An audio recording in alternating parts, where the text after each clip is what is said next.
सतगुरु महाराज की जय। महामत कहे गुरु सोई कीजे, जो अलख की देवे लख। इन उल्टी से उल्टाए के पिया प्रेमे करे सन्मुख। पिया प्रेमे करे सन्मुख, सुनो रे सत के बंजारे।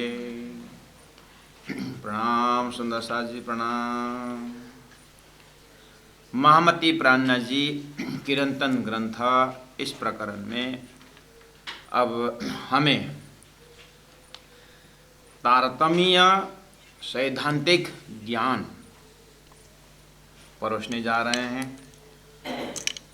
किरंतन ग्रंथ है और सार्वभौम चर्चा है इसमें, और सर्वदेशी चर्चा।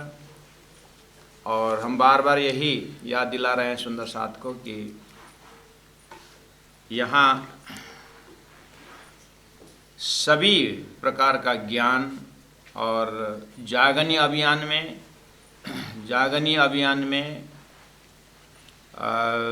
जहाँ जहाँ जैसे जैसे लोग सामने में आए उसी प्रकार का ज्ञान महामती के मुखारविंद से प्रस्तुत हुई है। तो ये प्रसंग अब आपको एपिसोड थोड़ा अब प्रसंग अब उधर जाएगा। अगर बीतक के बिना तो वाणी खुलेगी भी नहीं, और बीतक जानना भी जरूरी है, और वाणी द्वारा बीतक, बीतक द्वारा वाणी को हम सामंजस्य पकड़ कर आगे बढ़ रहे हैं। आइए सुंदर साथ जी, अब सुनो रे सत्य के बंजारे, भाई रे वेद बेहद के बंजारे, और हो मेरी वासना तुम चलो अगम के पार। ये तीन अब एक ही कॉन्टेक्स्ट में जाए, एक ही भूमिका में अब तीन प्रकरण कंटिन्यू है। प्रकरण 4, 5 और 6, प्रकरण 5, 6 और 7। तो ये महामती प्राणनाथ जी के जागनी अभियान में प्राणनाथ जी कहाँ पहुँचे और कैसे लोग सामने में आ गए, कैसे व्यक्ति सामने में आया, वो बीतक के प्रसंग में जब महामती प्राणनाथ जी ठट्ठानगर पहुँचते हैं, तो जैसे ठट्ठानगर पहुँचते हैं 1728 में, तो 1728 में प्राणनाथ जी ठट्ठानगर पहुँचते समय उनमें ज्ञान का अथाह भंडार तो है ही, लेकिन ज्ञान को परोसने का जो एक कला है वो देश काल परिस्थिति अपने आप सिखाती है। ऐसे ही ठट्ठानगर पहुँचते पहुँचते वहाँ एक कबीर संप्रदाय के महंत चिंतामणि जी, वो उनसे मुलाकात हो जाती है। तो वही ठट्ठानगर में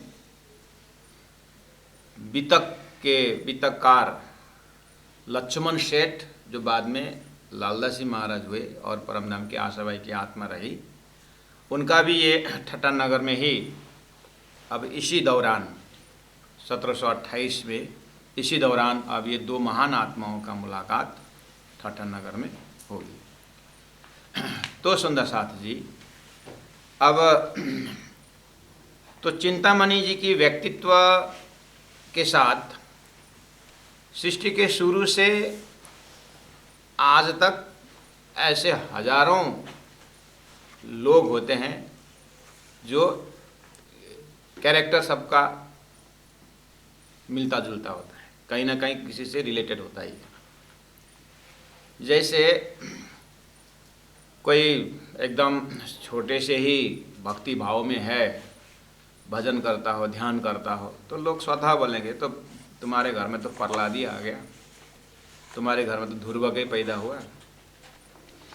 इसका मतलब ये भाषा हमारे डे टू डे लाइफ में है। ऐसे ही चिंतामणि जब सामने में आ रहे हैं, तो इनके व्यक्तित्व से हमें पकड़ना होगा कि लोग संसार में पद में प्रतिष्ठित हैं, कितना ज्ञान लेकर के प्रतिष्ठित हैं, अपने सिद्धांत के प्रति कितना समर्पण है या कितना ज्ञान रखे हुए हैं। तो ये चिंतामणि के व्यक्तित्व से पकड़ में आता है। तो महामती प्राणनाथ जी अब उसको एक वो तो माध्यम बन गए, लेकिन प्राणनाथ जी की जो तारतम्य अप्रोच जो है, तारतम्य ज्ञान, उसको किस ऐसे व्यक्तित्व को तारतम्य किस तरह से देखता है और क्या उपदेश देता है जो महाप्रलय तक ऐसे भी अगर ऐसे रोग है तो फिर उसको रोग का निवारण कैसे किया जाए, ये यूनिवर्सल मेडिसिन जो है अध्यात्म साधक के लिए प्राणनाथ जी महाप्रभु परोसते हैं। अब ये एक ही भूमिका में ये 3 प्रकरण आगे चलना है। प्रसंग ठट्टानगर के हैं और उनके चिंतामणि के व्यक्तित्व को अगर हम वहाँ वाणी में देखें, अभी तक में देखें, तो जैसे प्राणनाथ जी महाप्रभु ठट्टानगर पहुँचते हैं तो वहाँ पर लोग बोलते हैं प्राणनाथ जी से, कहीं भी हम नया जगह में जाते हैं, अब हम ही प्रचारक भी बाहर जाते हैं तो ऐसे मतलब प्रणाम करके बैठे, तो जाते से रास्ता में भी हम देखते हैं कहाँ कहाँ यहाँ पर मंदिर है और कैसे कैसे लोग रहते हैं। थोड़ा हम वो तो हर व्यक्ति उसमें ध्यान देता है अपने अपने उद्देश्य के अनुसार। कोई बिजनेस पर्पज से जाएंगे, घूमने भी जाएंगे तो बिजनेस माइंड वाला वहाँ का मार्केट देखता है, और ऐसे घूम तलाश में वो यहाँ पर इस चीज़ का भाव क्या है। अब अपना क्या मोटर पार्ट्स का है तो ऐसा मोटर पार्ट्स के दुकान में जाता है और यहाँ में क्या रेट है और मार्केटिंग शुरू हो जाता है जैसे जैसे जिसका है। हम सदगुरु भी तक श्रवण कर रहे हैं, जैसे वो अब पिताजी के साथ बिजनेस पर्पज में पिताजी ने लेके आए, लेकिन अपना जो अंकुर तो अध्यात्म से डूबा हुआ है तो उनको मंदिर दिखता है, साधु संत दिखता है। तो ऐसे ही अब जो प्रचार में जब हम बाहर निकलते हैं तो यहाँ कौन कौन धर्म संस्थाएं हैं, हमारा तो वही रहता है। और वहाँ पर कोई पूछ भी लेगा केला का दाम क्या है, पपीता का दाम क्या है, कैसा है। वो मांगने के बहाने से भी वो मतलब सीधा मांग तो नहीं सकते कि हम पपीता खाने की इच्छा है, केला खाने की इच्छा है, तो दाम पूछ लेंगे कि यहाँ क्या रेट चलता है। अच्छा क्यों महाराज, कुछ इससे विचार है क्या, कुछ खाने का है क्या? नहीं नहीं, हमारे वहाँ से यहाँ थोड़ा टैली कर रहे हैं। नहीं तो हमारा यही रहता है कि यहाँ कौन कौन धार्मिक ऑर्गेनाइजेशन है और अभी तक में किसी का प्रोग्राम हो, या कौन से गुरु या कौन सी मान्यता को ज़्यादा लेने वाले हैं, और उसमें से पता लगे भक्ति ओरिएंटेड है कि ज्ञान ओरिएंटेड है कि संगीत ओरिएंटेड है। अगर वहाँ का माहौल भजन कीर्तन से अगर इच्छा रखते हैं तो भजन प्रस्तुत करेंगे, थोड़ा विवेचनात्मक है तो फिर उसी हिसाब से। तो ऐसा तो आज हम भी चाहे लौकिक जीने की कला में हो चाहे आध्यात्मिक के विकास में हो, तो ऐसे आज भी हम अनुभव करते हैं। इस चीज़ को हर कोई अपने अपने फील्ड में जानते हैं। महामती प्राण जैसे ठट्टानगर पहुँचते हैं तो पूछताछ शुरू हो गया कि वहाँ के जो भी पुराने सुंदर साथ थे, सदगुरु के नौतनपुरी से सदगुरु महाराज से ज्ञान लेकर के, मंत्र लेकर के, सिद्धांत लेकर के कार्य क्षेत्र में तो अब कहाँ कहाँ पहुँचते हैं। और परमधाम से जो ब्रह्मात्मा आई है वो तो एक जगत नहीं आई, ये तो 4036 जन्म वर्ण में आना है। तो पहला एपिसोड में तो ब्रजरास होकर के गए, लेकिन ये 3rd एपिसोड में तो ये तो विचित्र हिसाब से है। तो कहाँ कहाँ सुंदर साथ हैं, कहाँ कहाँ सुरताएँ प्रवेश हुई, न जाने झुंड में कौन सुहागिन हुए, वही ढूंढने चल रहे हैं। कि बाइबल में भी भगवान जीसस बोलते हैं I will come again to search my lost ship, खोया हुआ मेरा जो भेड़ को मैं ढूंढने आऊँगा। तो परमधाम से राजी महाराज का प्रोग्राम हम पूरा अपने सैटेलाइट से, तारतम्य सैटेलाइट से देख रहे हैं कि अब प्राण जी जैसे पहुँचे ठट्टानगर तो अब वहाँ पर चिंतामणि एक कबीरपंथी के बहुत ज्ञानी है और बहुत मतलब पहुँचे हुए हैं। तो लोगों ने बोला अच्छा तो फिर मिले क्या, या वो आएंगे, बुलाएंगे तो आएंगे, लेकिन नहीं नहीं नहीं बुलाने का नहीं, मैं ऐसे पूछ रहा हूँ, लेकिन जाना तो अपन को ही है। तो प्राण जी बोले चलो हम जिनसे मिलते हैं। तो चले अब बड़े एकदम पूरा 200-400 लोग बैठे हुए हैं, कुछ स्पेशल फंक्शन था कबीर के कुछ उसमें। तो प्राण जी जैसे पहुँचे तो प्राण जी ने झुक करके प्रणाम किया। तो अब वो बोलते हैं कहाँ से आए साधु तुम? अब उनका प्रस्तुति देखिए, चर्चा करो हमसों, शब्द से पता चल रहा है कि प्राण जी ने पहले शब्द कोई चिन्हो साधु भाई, शब्द कोई चिन्हो। बोले चर्चा करो हमसों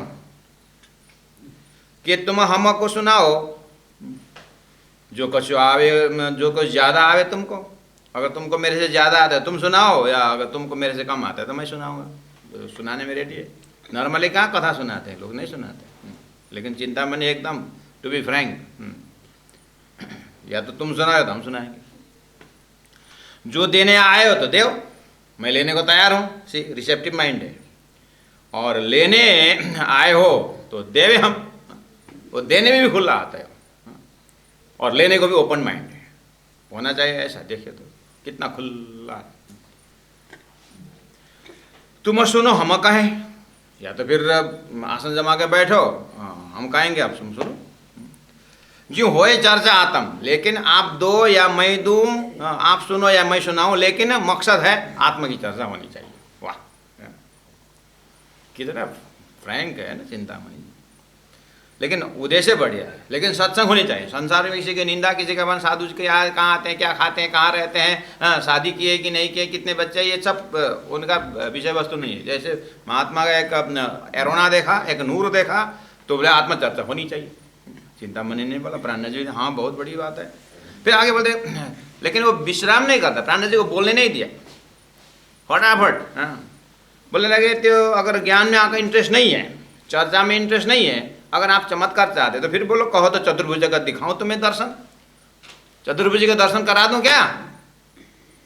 अब वैसे अपने हमारे जैसे साधारण हो तो फिर हाँ महाराज चतुर्भुज का आप दर्शन कराओगे। अरे चमत्कार पर तो फिर नमस्कार इतनी जल्दी हो जाती है कि कहो ज्योति स्वरूप के, कि ज्योति स्वरूप का दर्शन करा दूं, कि शेषनाग सहस्त्र फन वाला जो पाताल में है, तो सहस्त्र फन वाला उनका दर्शन करा दूं क्या? कि झिलिमिली अनाथ नाद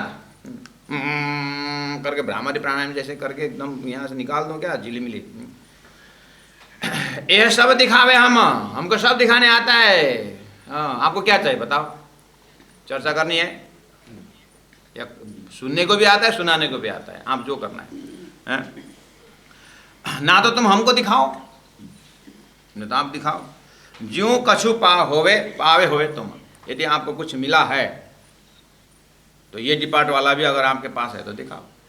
तो धीरे धीरे धीरे जैसे बात तो शुरू थे अच्छी तरह से कि थी, आत्म की चर्चा हो जाए, हैं जैसे जो सुनाए ओपन माइंड था। करते करते बात तो कि फिर मैं चतुर्भुज का दर्शन कराऊं। प्राणनाथ जी समझ गए ये जानता बहुत कुछ है लेकिन पकड़ा कुछ नहीं है ये कबीरपंथी का। सब बोले अभी मार्केट उनका कबीर में एक महंत है। तो कबीर जी का महंत, कबीर तो अपने ज़माने में चमत्कार के विरोधी थे, वो चमत्कार नहीं चाहते थे, अपने ज़माने में घोर विरोध किया है, कर्मकांड के विरोध किए है। और उसी ज्ञान के परंपरा में हमारे अभी ये क्या क्या बोल रहा है। तो प्राणनाथ जी बोलने से पहला सोचते हैं कि हाँ जी हाँ जी हाँ जी करके बोले, और ठीक है आप ही सुना लो, हम तो सुनने आए। आप सुना लो, हम तो सुनने आए। तो अब चर्चा होने लगी। अब प्राणनाथ जी महाप्रभु को पूरा दिमाग में है कि प्राणनाथ जी महाप्रभु अच्छी तरह से जानते हैं कि कबीर कौन है, कबीर कौन है और क्या ज्ञान देके गया है। आपको तो मैंने इसलिए भूमिका में बांधा हूँ कि सदगुरु महाराज आने से 183 वर्ष पहले कबीर का आगमन हुआ है। 183 वर्ष पहले से इसमें धारा आ रहा है। और सदगुरु प्राणनाथ जी की जो खोज में अब कबीरों के साथ, कबीरपंथियों के साथ कितना उड़वश है, कितना उनका कबीर बीज जो ग्रंथ है वो तो बहुत ही डेप्थ नॉलेज रखता है उसमें से। अब वो सब प्राणनाथ जी को पता है। इसीलिए अब ऐसा लग रहा है कि प्राणनाथ जी उनको सुनने के तैयार हो गए और चर्चा सुने लोग शुरू होने लगी। तो करते करते वो एक कबीर का दोहा वो सुनाने लगे। कबीर और कमाल की एक दोहा जैसे वो आया तो वहाँ पर आधा भक्त कबीर है, पूरा भक्त कमाल। कौड़ी से हीरा बया, हीरा से भया लाल, आधा भक्त कबीर है, पूरा भक्त कमाल। ये बात उन्होंने चर्चा करते करते कबीर के विषय में ले आया। और अर्थ कैसे किए कि कबीर उनके प्रवचन का सार क्या हुआ कि कबीर आधा भक्त है और कमाल पूरा भक्त है। इस तरह से धीरे से उसको पता चला, प्राणनाथ जी को पता चला ये कबीर के नाम पर कमाल का भक्त है ये, और कमाल तो चमत्कार का है। कितने सारे कबीर और कमाल के विषय में आता है कि कबीर जी तो एकदम ध्यान और मग्न, और जो कपड़ा सिलाए अपने जीवन के लिए हो जाए तो, और अपने दिनचर्या के लिए हो जाए तो दूसरे दिन वो मतलब शाम को समय में निकल जाते सत्संग करने के लिए। इसीलिए वो माया का आधा भक्त थे, माया का आधा भक्त थे कबीर, और कमाल जो पूरा भक्त के विषय वो माया का पूरा भक्त थे। लेकिन ये चिंतामणि ने उस दुआ का अर्थ किस तरह से कर दिया कि कबीर जो है माया का पूरा भक्त और ब्रह्म का आधा भक्त, ऐसा अर्थ निकाला। तब प्राणनाथ जी महाप्रभु ने, तुम कबीर के विषय में कितना जानते हो, कबीर के विषय में क्या जानते हो तुम? प्राणनाथ जी को पारा चढ़ गया। अपने सिद्धांत में जिस आसन में बैठा है और जिस गुरु परंपरा की गादी में बैठा हुआ है और उनका नाम बेच करके अपना यश फैला रहा है, और अपना अभी भी मुझे बोला कि चतुर्भुज, मुझे जो बोला चतुर्भुज का दर्शन कराओ, शेषनाग का दर्शन कराओ, अनाथनाथ सुनाओ, इसका मतलब आम जनता में तो इसने मार्केट तो पूरा चमत्कार ले लिया। वो तो कमाल का विषय है वो तो आप प्राणनाथ जी माँ देखो, कबीरदास जी जो है ना, अब आप ये तो वहाँ का प्रसंग हुआ, इसी प्रसंग में अब कबीर जी का जो ज्ञान है, प्राणनाथ जी सतगुरु के माध्यम से इतना नॉलेज है कि चलते चलते चलते पग थका, नगर रहा नवकोश, बीच में डेरा पड़ गया, कबीर किन्ने दे दोष, ऐसा ऐसा उनकी दुआ है।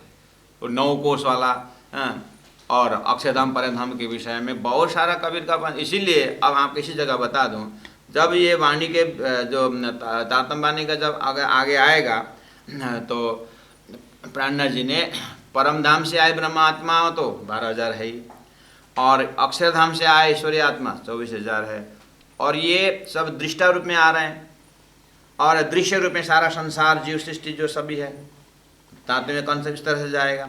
तो ये दोनों के बीच में दृष्टा रूप में दो ग्रुप आप देखें, दो जमात, दो लेवल ऑफ कॉन्शियसनेस, और एक जमात दृष्टा दृश्य जो जीव सृष्टि संसार में। तो अब दूसरा एक जमात है धरती में, उसको बोलते हैं पंचवासना, जो अक्षर ब्रह्म का ज्ञानेन्द्रिय का अवतार मानता है। जैसे आप सपना में जाएंगे तो आपको सपना में गर्मपना जो महसूस होता है, इसीलिए तो आप सपना में आग में नहीं जाते कि आपको जागृत में आग का अनुभव है। वो आग का जो जलेगा करके आपका कौन सा इंद्रिय काम करेगा? ये स्पर्श वाला, त्वचा वाला, अर्थात श्रवण, त्वचा, नेत्र, रसना, नासिका, ये जिसका जो दैविक शक्ति है इसका ही रिफ्लेक्शन जाता है स्वप्ना में, उसको बोलते हैं वो ज्ञानेन्द्रिय का अवतार है स्वप्ना के हिसाब से। ऐसे ही उदाहरण दे रहा हूँ, अक्षर ब्रह्म का अंदर में जो ज्ञान का अवतार है, ज्ञान का जो स्वरूप है, उसमें से पंच वासना धरती में आए हुए हैं। उस पंच वासना में एक वासना जो है कबीर को प्राणनाथ जी ने लिया हुआ है। ये कबीर के साथ जितने भी उनका शब्द है ये अक्षर धाम के और ओरिएंटेड है, और अक्षर ब्रह्म तो अक्षरातीत का दर्शन को तो जाते थे। इसीलिए कबीर जी के अक्षर लोक के ऊपर अक्षरातीत अनूप, अक्षर लोक के ऊपर अक्षरातीत अनूप, निरख हंस कतोल करे दरसे युगल स्वरूप, इस तरह से कबीर का दोहा आ रहा है। तो इसका मतलब प्राणनाथ जी इनके शब्दों से पता चल रहा है कि अक्षर का, इसे विश्ववंदे अक्षर लौं तो पहले से स्वीकार किया है। तो सभी धरती जो जितने भी यहाँ पर जो है सपनावत ब्रह्मांड नारायण सृष्टि, ये अक्षर का ही प्रतिबिंब है। तो थोड़ा थोड़ा करके हम बहुत सारे अक्षर के बेअद भूमि से धरती में ले आ रहे हैं, तारतम्य से ले रहा है। पहला तो नारायण ऐसा स्वरूप अक्षर का सपना का स्वरूप ले आया, और उसमें से पांच तत्व का शरीर बनाया है, और उसके ऊपर अक्षर का सपना का चेतन जो है नारायण में रिफ्लेक्शन हुआ, और वो चेतन भले ही चेतन शब्द है लेकिन अक्षर का शुद्ध मन का, अव्यक्त का शुद्ध मन का रिफ्लेक्शन है।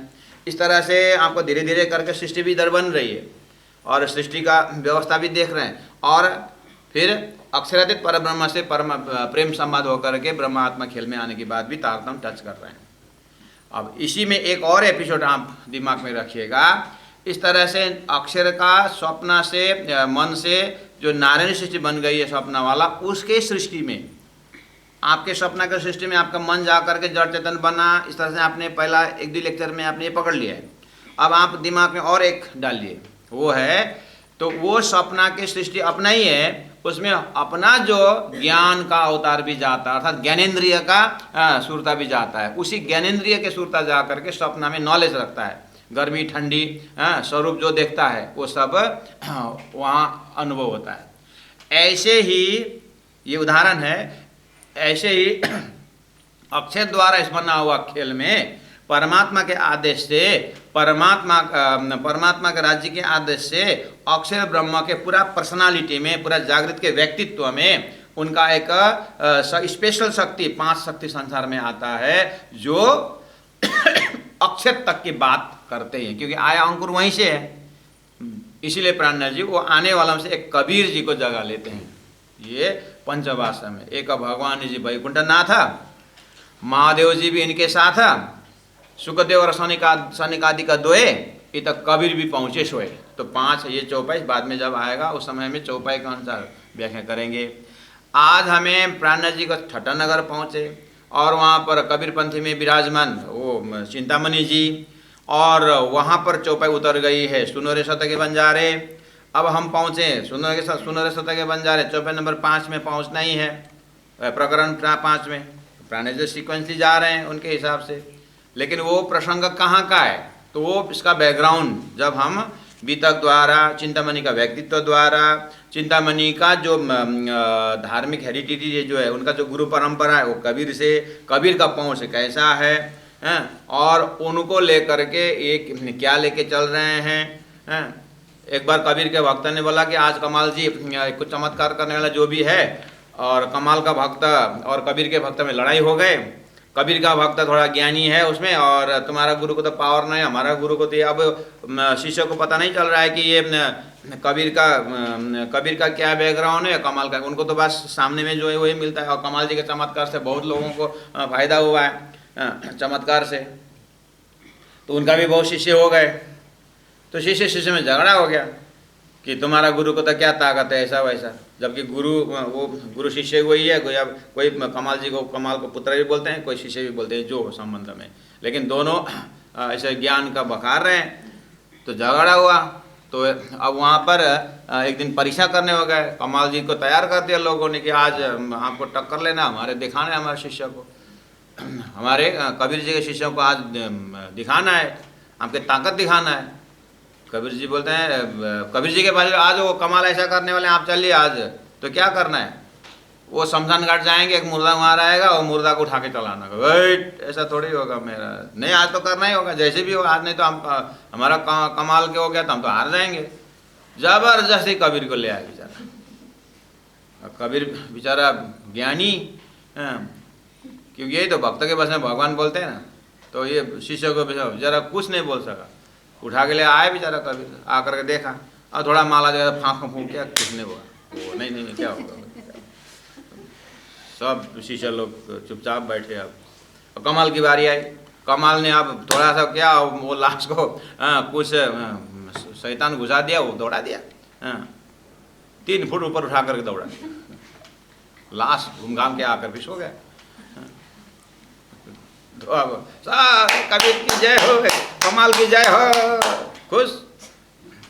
बेचारा कबीर और उनके जमात लौट आए। तो ऐसे ऐसे कितने सारे बृहद घटनाएं वो सब प्राणनाथ जी को पता है। अब उसी में से ये, इसीलिए तो शेष नाग देखा हूँ, वो देखा हूँ, ये देखा हूँ बोल रहा है। तो प्राणनाथ जी ने बोले मुझे एक ही चीज़ दिखाओ, क्योंकि ब्रह्म एक है, शास्त्र ने कहा। आपने तो शेष नारायण बोले, वो बोले बहुत सारे दिखाए, मुझे एक ही विवेचन करके दिखाओ कि असली ब्रह्म कहाँ रहते हैं।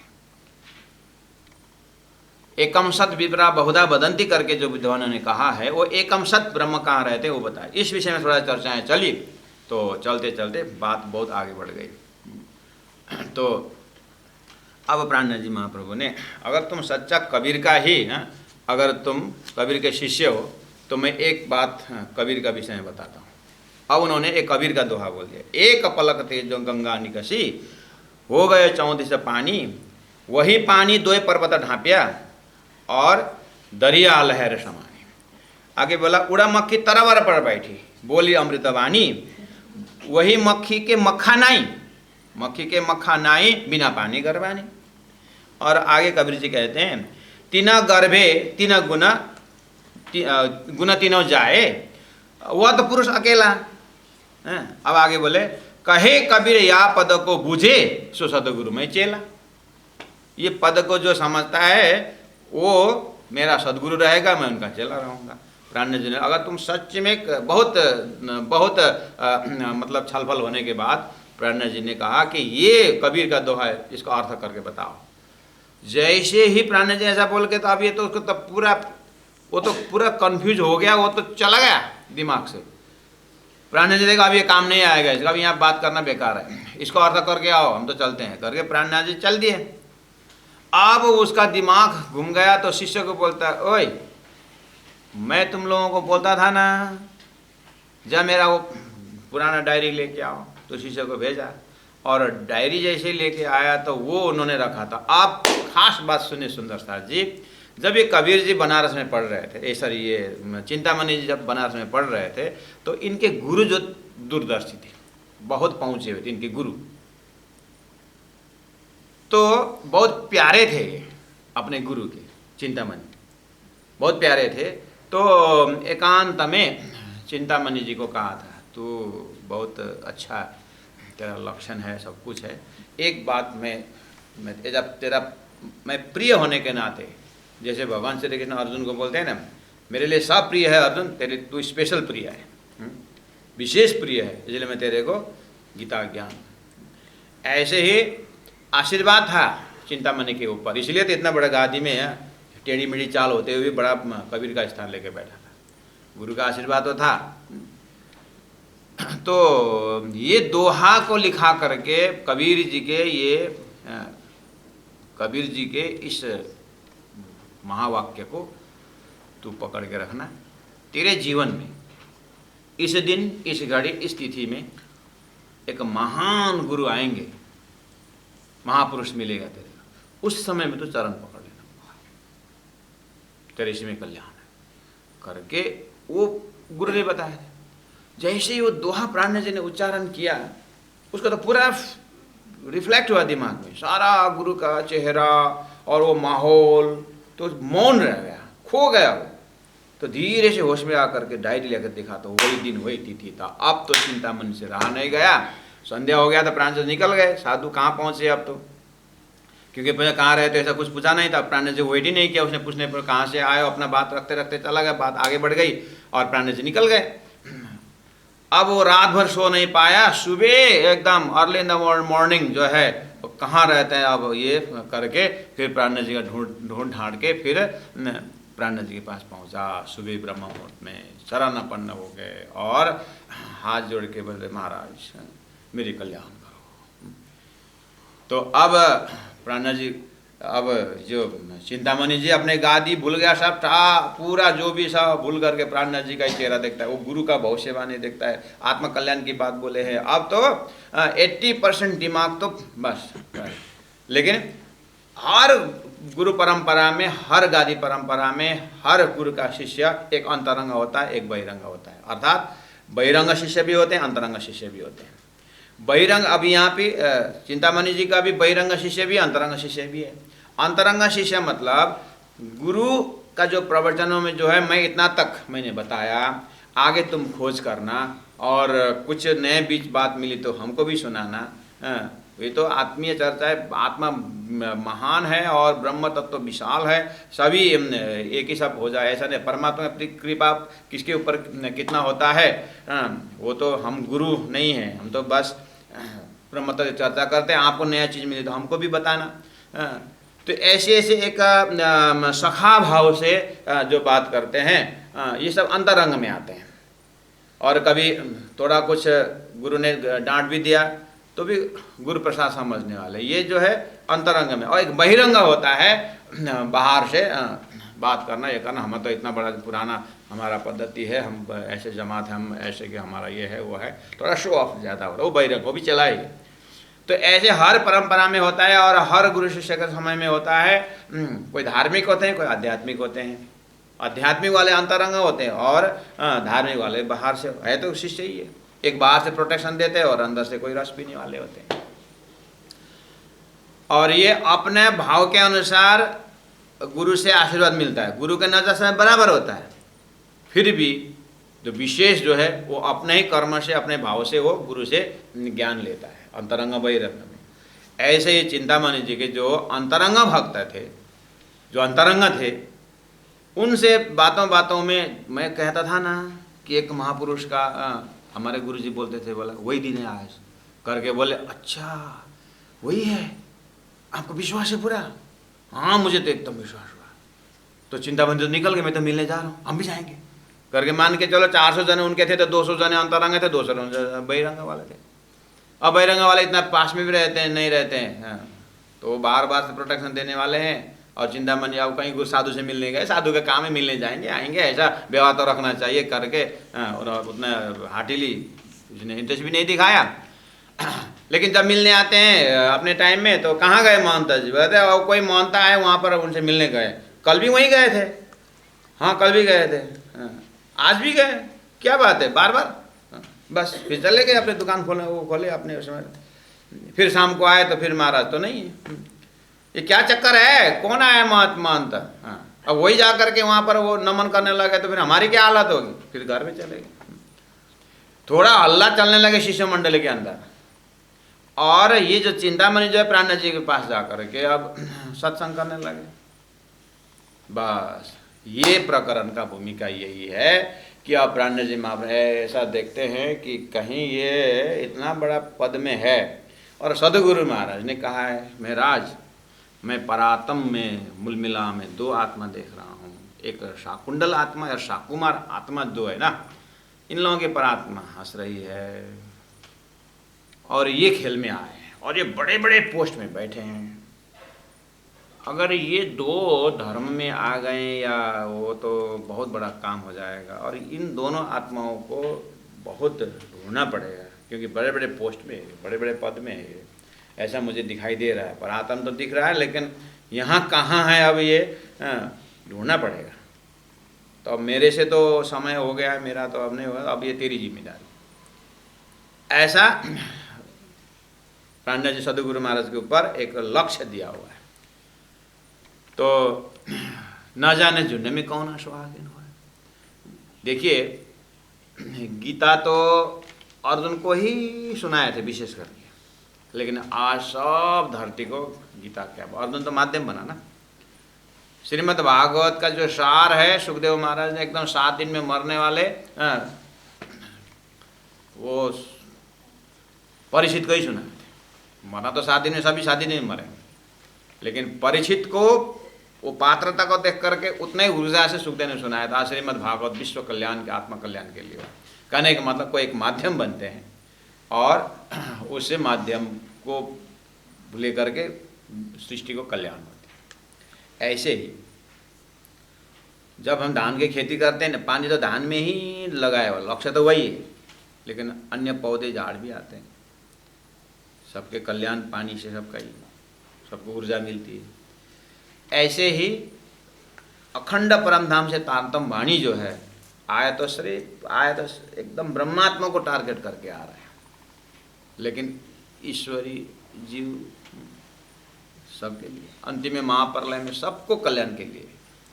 अगर उदाहरण सही लगता, पीछे धान वाला तो सही लगा ना उदाहरण, धान में पानी तो धान में डाला, इतना तो उदाहरण है, इतना तो आत्म तसल्ली होती है ना। उसे थोड़ा सा डेवलप, थोड़ा सा आगे बढ़िए। अर्जुन को सुनाया था ना, और बीच में क्या, ये पार्थ तू मेरा सबसे प्रिय है, तो भगवान पक्षपात थोड़ी नहीं। वो मास्टर प्लान में किसी को खुश करके, रिसेप्टिव बना करके, ज्ञान देकर सबको हो जाए। ये उदाहरण ठीक है ना? क्यों आने का नहीं कर रहे हैं? उदाहरण दिल में बैठा कि नहीं बैठा? पहले उदाहरण पक्का करो। उदाहरण में साइन करो, है तो है बोलो, नहीं तो नहीं बोलो। अगर ये गलत है तो फिर बात नहीं बनेगी। एक भौतिक उदाहरण दिया दान वाला, और एक लौकिक थोड़ा पारलौकिक वाला दिया। अब आइए सैद्धांतिक वाला। इसी तरह सृष्टि बनी है, जा कारण खेल रची शास्त्र भी तीन कारण। जिनके लिए खेल बना है शास्त्र उन्हीं के लिए है। तो शास्त्रों की बात तो है, जो ये कबीर जी की जो बात है ऐसा, तो उसका जो ये खास इसमें जो छिपा हुआ ज्ञान कौन समझ सकता है? जिनके लिए बना है। तो ब्रह्म आत्मा जो यहाँ है, तो प्राणनाथ जी महाप्रभु को सदगुरु महाराज का दो आत्मा को विशेष टारगेट करके, तू महाराज इंद्रावती आत्मा, तेरे को आगे बढ़ना होगा। तो ये है मेन फोकस हृदय में। प्राणनाथ जी महाप्रभु जब निकल रहे हैं तो वो उसके माध्यम से सारा ब्रह्म आत्माओं के लिए, सारा ईश्वरीय आत्मा है, सारा जीव को कल्याण है। 3 लेवल ऑफ कॉन्शियसनेस तो है, आप जानते ही हैं। तो प्राणनाथ जी महाप्रभु जब चिंतामणि इस तरह से आया, इतना बड़ा पद में है, 400-500 उसके शिष्य हैं, फिर भी आ रहे हैं। तो अब थोड़ा सा जीव को जागने के लिए प्राणनाथ जी को संत है, ये है वो है करके चलेगा। ईश्वरी को जागना है तो प्राणनाथ जी के अंदर तारतम्य सूत्र से कम वहाँ पर इस परमात्मा को स्वरूप देखना पड़ेगा, ईश्वरी को। और परमधाम के ब्रह्मात्माओं को तो प्राणनाथ जी के अंदर साक्षात मूल मिला स्वरूप देखना पड़ेगा। उसी लेवल का ज्ञान होगा, परोसना उसी ढंग का होता है। इसलिए प्राणनाथ जी को भी अगर जीव का लेवल है तो शास्त्रीय प्रमाण से उसी तरह से परोसना पड़ेगा। अगर ईश्वरीय है तो फिर ज्ञान का थोड़ा सा गहराई में जाना पड़ेगा। और परमधाम के परमात्मा नजर में तो पूरा प्रेम से ईशक संवाद पूरा परमधाम को ही बात करनी पड़ेगी। प्राणनाथ जी को भी समस्या है, सामने में कैसे वाले आ रहे हैं। लेकिन चिंतामणि का आगमन से प्राणनाथ जी को लग रहा है कि नहीं, ये प्राणनाथ जी के आगमन से, चिंतामणि के आगमन से प्राणनाथ जी थोड़ा सीरियस हो गए। सदगुरु महाराज ने जो साकुमार बोलते थे, कहीं यही तो नहीं, अगर वो ना हो तो भी कोई स्पेशल होगा कहीं, क्योंकि परमधाम से 40 जुत्था पत्नी भी है, 12,000 आत्माओं का 40 जुत्था भाई, एक जमात में 300 जने हैं, तो एक लीडर के पीछे 300 जने हैं। तो कहीं जुत्था पत्नी वो करके इतना जमात लेके आए हैं, तो वहाँ सूरता अगर प्रवेश है तो फिर उसी हिसाब से करना पड़ेगा। इसलिए अब ज्ञान देखिए, परोसने का ज्ञान तो ईश्वरीय लेवल का ही होता है, ज्ञान से ही जाएंगे, ठीक है। लेकिन परमधाम में प्रेमी आत्मा है तो उस ज्ञान से वो संतुष्ट नहीं होते, उनको प्रेम चाहिए। अगर वो ईश्वरीय दर्जा के है तो दिया हुआ ज्ञान से वो संतुष्टि हो जाएंगे और प्रेम को करके सुगंध लेंगे प्रेम को सुगंध लेंगे, लेकिन उससे प्रेम को खंडन नहीं करेंगे, एक्सेप्ट करेंगे, लेकिन जंप नहीं मार सकेंगे। तौलिया लेकर के थोड़ा लेफ्ट राइट करते रहेंगे, डूबने का भी इतना थोड़ा सुगंध लेंगे। और जीव अगर है तो फिर परमधाम के प्रेम के विषय में, हाँ तुम ही लोग हो परमधाम से आए, हम तो यहाँ घास काटने आए हैं करके थोड़ा बहुत आंदोलन मचाएंगे, उनको पचेगा नहीं। अब जीव को भी परमधाम के भक्ति दे करके विष्णु में ले जाना है, ईश्वरी को भी अपना परात्म स्वरूप में उठाना है, क्योंकि रखबर हुआ कारण है। और ब्रह्मात्मा तो अपने घर में साक्षात उठाना है, खेल देखा करके। तो लेवल जो है ज्ञान का लेवल ईश्वरी देवता से दर्शा से जाएगा।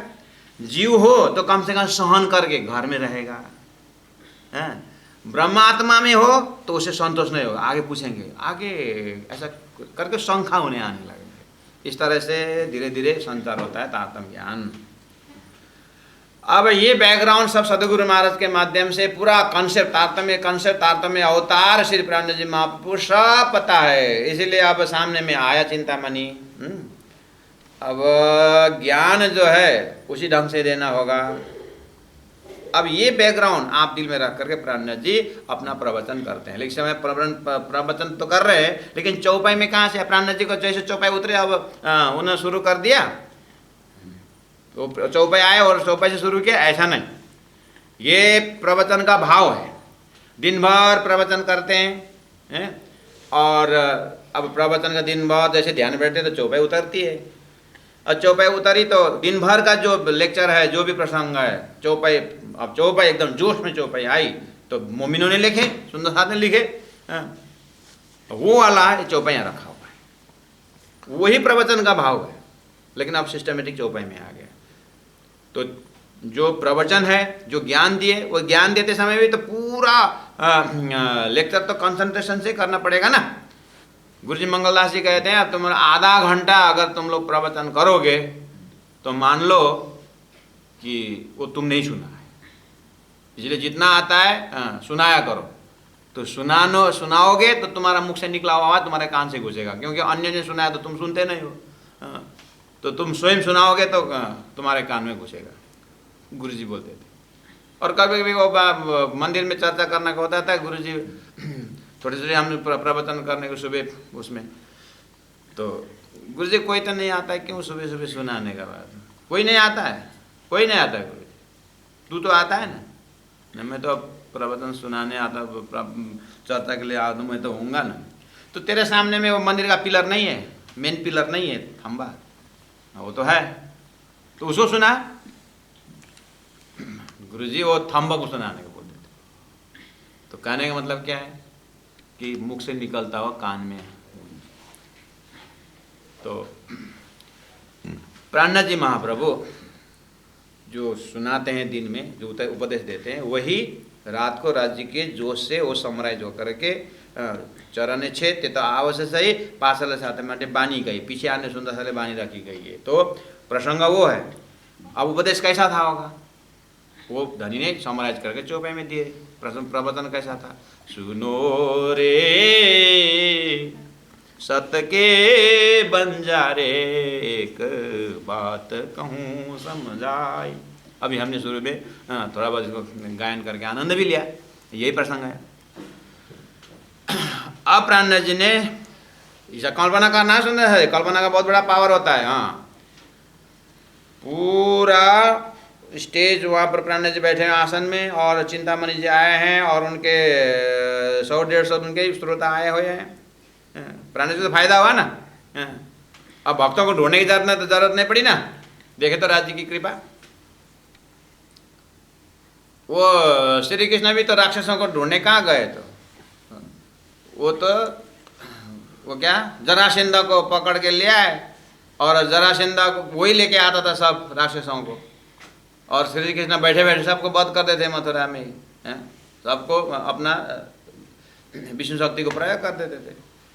फिर जरासंध को आधा ताकलुक करके भेज देते थे, और गुस्सा होकर के जाता था, फिर और लेके आता था ढूंढ ढूंढ के। कौन अब कहाँ छुपा हुआ है वही जानता है ना, राक्षस कहाँ छुपा हुआ है। और कृष्ण बैठे बैठे काम कर दिए। ये हुआ नेगेटिव उदाहरण राक्षस तरफ का। ऐसे देवता तरफ के आइए ना, कि चिंतामणि का सत्संग मंडली जो है, बैठे बैठे प्राणनाथ जी को 150-200 भक्त मिल गए। चिंतामणि जब आते पूरा गादी लेकर के आते हैं। यहाँ कहाँ गादी नहीं है, हम तो ना तो प्रैक्टिकल दिखा देते हैं। पूरा मसन जो है कांध में ले जाकर ले, पूरा हजूरी आए हैं एकदम। पूरा हजूरी अपने मसन लेकर के आ रहे हैं, और नीचे बैठा है, अब ऊपर गादी बैठा दिया, क्योंकि गादीपति आ रहा है ना। कबीर पंथी को तो गादीपति है, और शिष्य अंतरंग भक्त हैं। हमारे गुरु जी को भी सम्मान होना चाहिए। वहाँ पर श्रोता बन के कहते देखो गुरु जी की महानता देखो, वो नीचे बैठ के सुनते हैं बस आसन। अब प्राणनाथ जी महाप्रभु अपने मस्ती में प्रवचन शुरू करते हैं। अब चिंतामणि सुनने लगे। देखिए सुंदर साथ जी, उनको आस्था कहाँ से बना है, अपने गुरु, और वो कबीर की दोहा, और गुरु साक्षात देख रहे हैं वहाँ पर। गुरु जी ने ऐसा बोला, अंदर से इतना खुश है, और सब भूलते जा रहा है। मैं गादीपति हूँ। बाद में जैसे प्रवचन खत्म तो फिर अरे जाना पड़ेगा करके वहाँ का संभालने का। लेकिन अब तो शरीर तो उधर गया, दिल इधर रह गया। शरीर उधर चल जाता है, दिल इधर रह गया, अब मुसीबत हो गई। ऐसे करते करते चिंतामणि की अब श्रोता आने लगे। प्राणनाथ जी ने प्रवचन शुरू कर देते हैं, सुनो रे सत्य के बंजारे, हे सत्य के व्यापार करने वाले। बंजारे का अर्थ होता है व्यापारी। बंजारे का अर्थ होता है व्यापारी। हे सत्य के व्यापार करने वाले हो, एक बात कहूँ समझाई। मैं एक बात आपको समझाने की कोशिश करता हूँ। या फंद बाजी रची माया की, तामे सब कोई रहे उड़ जाई।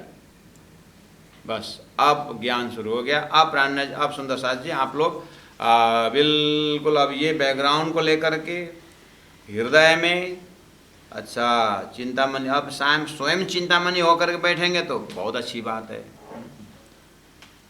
अब आप स्वयं, हम स्वयं चिंतामणि होके बैठे कि श्रद्धा मुनि होके बैठेंगे कि या मैं प्रेम मुनि होके बैठेंगे, तो क्या होके बैठना है, उसी अनुसार का अपने को मिलना है। तो एक व्यक्ति हम सामने में देख रहे हैं चिंतामणि, उनके सारा जमात और साथ साथ प्राणनाथ जी के आगे पीछे जो सत्संग में बैठे थे सभी लोग बैठे हुए। ठीक है, अब हम जाते हैं अपने सिर पर लेते हैं।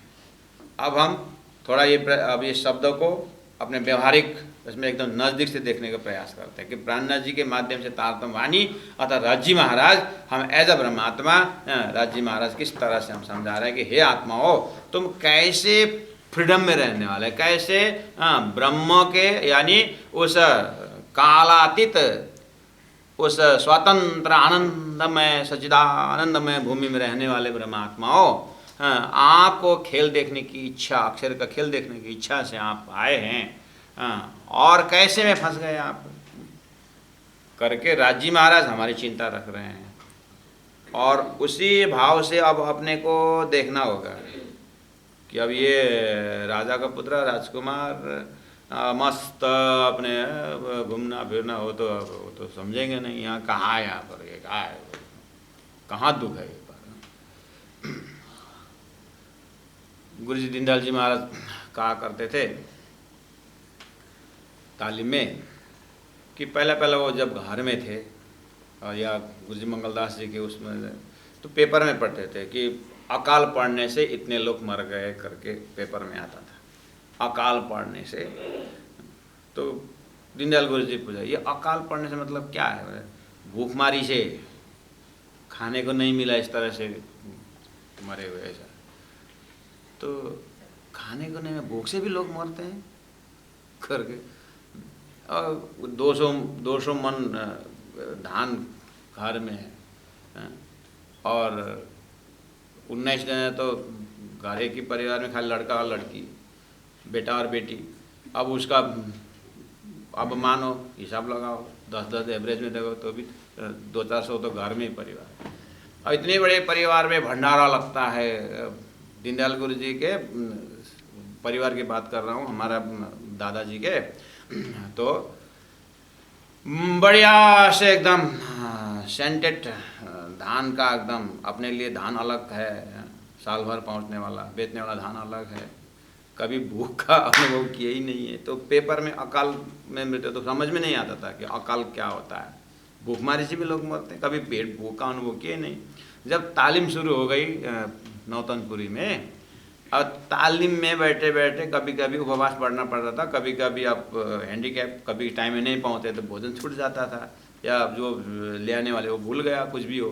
तो 1-2 बार तो 3 दिन तक ऐसे ही कुछ भूखा था। तब जब जठराग्नि फैल गया ना, तब वो याद, अच्छा भूख से भी लोग मरते हैं तब भूख से भी लोग मरते हैं। तब मुझे समझ में आया कि भूख क्या चीज़ है करके कहते थे। ये तो स्वतंत्र अनुभव की बात कर रहा हूँ। जब हम ये अपने ऊपर लगे, ये फंदा क्या है, सुनो सत्य के बंजारे, सत्य के व्यापारी लोग। आज मैं आपसे एक बात कहूँ समझाई, मैं आपसे बात करने जा रहा हूँ। अब शुरू करते हैं कि या फंद बाज रची माया की। ये माया के फंद, फंद क्या होता है, फंद कहाँ लगता है? बाजरे माया के तामे सब कई उड़ जाए। अब बोले आटी आने की फांसी लगाई। देखिए फंदा, आटी और फांसी 3 शब्द जा रहा है। फंदा, फंदा का अर्थ भी फांसी, गले में फंदा लगा दिया मतलब, गले में फांसी लगा दिया मतलब, फंदा हो फांसी हो, उसी को आटी भी बोलते हैं। आटी मतलब ये जो गांठ पड़ जाता है, जैसे आप धागा खोलते हैं तो सिलाई करने वाले धागा जैसे गांठ पड़ जाता है, कहाँ से कहाँ, कहाँ से कहाँ, उसको आंटी बोलेंगे। ऐसे ही शास्त्रों का अर्थ नहीं लगना भी आंटी है। और जो भी हम सीखते समय, जो भी समझने के लिए कोशिश करते हैं, नहीं समझ में आता है, ये सब आंटी में आता है। तो आंटी शब्द है, आंटी आन के, आंटी वो ल्या करके। और जैसे अब एकदम, क्योंकि फंदा भी है और फांसी भी है और आंटी भी है। अब एकदम न से आंटी तो फिर क्या है, फंदा में है और फांसी लटका हुआ है और रस्सी का गांठ पड़ गया है और वो फंदा में लग गया है और वहाँ पर आंटी, वो गांठ है, वो आंटी उसको बोलते हैं। अब मरने के लिए जो किसी कोई लटक ही गया, उसके जाके पास जाइए, उसको रस्सी खोलना है, तब एक गांठ पड़ गया है और 1 सेकंड देरी हुआ तो ये जाने वाला। इस समय में आपका कल्पना कीजिए कैसे अवस्था होता है। हो ऐसे ही आत्मा को परमात्मा से मिलना है और संसार गर्म तवा के भांति हो रही है, यहाँ रहना नहीं है। अब वो जो आत्मा परमात्मा से मिलने के लिए प्यासी है, तड़पती है, तो ऐसे में आंटी फंदा क्या है, बस प्राणनाथ जी ने माया को इस तरह से, उस तरफ ब्रह्म है और इस तरफ माया है, और माया और ब्रह्म के बीच में माया ने ऐसे आंटी रख दी है कि गांठ खुलती नहीं है और प्राण निकलने वाला है। अब इसी तरह से ब्रह्म प्राप्त करना है। और यहाँ पर लोक मर्यादा के आंटी है, कुल मर्यादा के आंटी है, वेद मर्यादा के आंटी है, और परम धाम स्वतंत्र रहने वाली ब्रह्म आत्माएं खेल में आकर के ऐसे आंटी में फंस गई है। बात वहाँ से देखना है, लेकिन नज़दीक से भी अगर देखेंगे तो माया का क्या चीज़ है, किस तरह से आंटी फंदा लगाती है। सुंदर साध जी, आज का समय हो गया है, इतना बैकग्राउंड का नहीं मतलब। और कल से चौपाई दौड़ेगी, चौपाई को तो अब दौड़ेगी मतलब थोड़ा सा चौपाई कवर करेंगे, लेकिन भूमिका में टाइम लगता ही है। और ये भूमिका जो है आगे 3 प्रकरण के लिए। अब आपको जैसे जैसे चौपाई आएगा मैं यहाँ पर होता रहेगा। आप चौपाई जैसे आएगा तो चिंतामणि का भी बात निकालूंगा, और वर्तमान में ये हमारे जीवन में कैसे घटाना है उसको भी टच करेंगे। ऐसे करते हुए और ये जो संसार एक फंद है उसे निकलने के लिए फिर प्राणनाथ जी, हो मेरी वासना तुम चलो अगम के पार करके वो फंद का रास्ता फिर दिखा देंगे। तो 3 प्रकरण में समस्या भी है और समाधान भी है। तो इतने मद्देनजर रखते हुए कल आपसे फिर मिलेंगे इसी समय में 8 बजे से 9 बजे तक। और प्यारे सुंदर साथ जी, आज का 30 तारीख है दिसंबर, आज 29 तारीख है और कल 30 तारीख है। और हमारे यहाँ साधनालय में आप लोगों को पता है भी, अगर नहीं भी हो तो इसी गूगल मीट के माध्यम से आप लोगों को संदेश दे रहा हूँ कि 31 दिसंबर से 31 जनवरी, मतलब 1 महीना 30 दिन 31 दिन होता है। अगर आवर्स में अगर करेंगे तो 744 घंटा कंटिन्यू साधनालय में परम धाम का 8 दिशा में नूर नीर क्षीर 8 दिशा में 8 रंग से सजा करके, और 4 कोण में 4 पारायण, और बाकी 4 दिशा में 2 दिशा में मेहर सागर, अखंड मेहर सागर, और 2 दिशा में अखंड तारतम जाप। यानी एक बैठक रहेगा 8 दिशा में 8 साधक साधिकाएँ रहेंगे, और बैठने के बाद 2 घंटा वो टीम संभालेंगे, उसके तुरंत दूसरा टीम आएंगे, वो 2 घंटा करेंगे। इस तरह से 8 4 32 साधक साधिका पूरा कंटिन्यू 1 महीना तक दिन रात, पूरा दिन पूरा रात। अब ये अखंड एक विश्व महातारतम्य यज्ञ, छोटा रूप है लेकिन शायद ये रिकॉर्ड में 744 घंटा अखंड होना शायद ही ये नया अखंड मेहर सागर है ये। अब कोई हिसाब लगा के पार है, अखंड तारतम मंत्र महाजाप है ये। अब ये कहाँ तक चलेगा? वाणी तो 1 महीना तक कंटिन्यू 4 जाना हो तो 83 84 जो भी पारायण पूरा होगा ये, लेकिन मेहर सागर अनंत बार जाएगा। तो ये कंटिन्यू प्रवाह सागर साधनालय में एक, अब इसका रेडियस जो है, इसका जो पहुँच है, भाव जो है सभी विश्व कल्याण के लिए, क्योंकि 2020 भी भयावह गया, इसीलिए इसको दिसंबर का एकदम लास्ट डेट हम पकड़े हैं, इसको भी टच करते हुए। अब जनवरी फर्स्ट वीक जनवरी फर्स्ट लेने का मतलब 21 में 2021 किस तरह से जाएगा उसको भी जानकारी नहीं। तो राजी जी प्रार्थना करते, राजी जो सुंदर सा जो सारा विश्व आत्मा जो आज दुखी है, कितने ने अपना पिता गुमाना पड़ा, कितने ने माता गुमाने का पड़ा, और आगे अपने स्वास्थ्य का भी जो है, सभी सुंदर साथ विश्व के लिए ये एक रायगढ़ साधना ऐसे साधक साधिका पूरा साधना में रह करके ये अखंड एक संकीर्तन, अखंड भाव, अखंड पारण, अखंड जाप हम प्रारंभ करने जा रहे हैं। फिर भी मैं आप लोगों के पास में उस समय इतना समय में उपस्थित रहूँगा और स्वयं भी वहाँ पर पारायण में भाग लेते हुए फिर बीच बीच में आप लोगों को नज़ारा दिखाया जाएगा और ऑनलाइन वो जो है थोड़ा सा नज़ारा हम दिखाएंगे। और उसका स्टेज तैयार हो चुका है और हमारा फेसबुक आईडी में इसको आपको दर्शन करवाएंगे। एक पारायण की सेवा 2100 रखे हैं और एक मेहर सागर का सेवा 500 रखे हैं और जाप जो है अखंड जाप चलता रहेगा। हमने उन्हें 500 रुपये से सुंदर हाथ को याद किए हैं और कोई भंडारा भी इतना जो है पढ़ते हैं तो अब 42-40 जना जो साधक साधिका ही हैं तो भोजन की सेवा 2100 रखें तो कहीं ऐसा तो दिन में 2100 की सेवा रखें, टोटल 5200 का होता है। लेकिन जो जैसा आप भाग ले सकते हैं और कोई कोई कंपल्सरी हिसाब से भी हम नहीं कहे, जैसे अनाउंस इतना निकाले हैं अब अपना तो करना ही है। तो इस तरह से आप लोगों का आर्थिक मानसिक जिस हिसाब से हो आप लोग साथ देंगे तो अच्छा रहेगा। और कभी कभी बीच बीच में वीडियो 5-7 मिनट का आएगा तो आप लोग आनंद लीजिएगा। अब कंटिन्यू वीडियो की ज़रूरत नहीं, एक बार नज़ारा होने के बाद फिर आप लोगों को अपने कमरा में अपने स्थान में मेहर सागर भी पाठ करते रहिएगा, यही भाव से जुड़ते रहेंगे। इस महायज्ञ में आपका विशेष करके मानसिक एक सद्भावना जरूरी है। आपके ताकत देंगे तो हमें यहाँ पर साधकों को ताकत मिलेगा। इतने सद्भावना व्यक्त करते हुए अब मैं चौपे दोहरा रहा हूँ। बोलो श्री प्राणनाथ प्यारे की जय। सुनो रे सत के बंजारे, एक बात कहूँ समझाए, या फंद बाजी रची माया की, तामे सब कोई रया उर जाए, तामे सब कोई रया उर जाए, तामे सब कोई रया उर जाए। बोलो श्री प्राणनाथ प्यारे की जय। तीनों पुरी धाम की जय। गुरु जी 108 मंगलदास जी महाराज की जय। प्रणाम सुंदर साथ।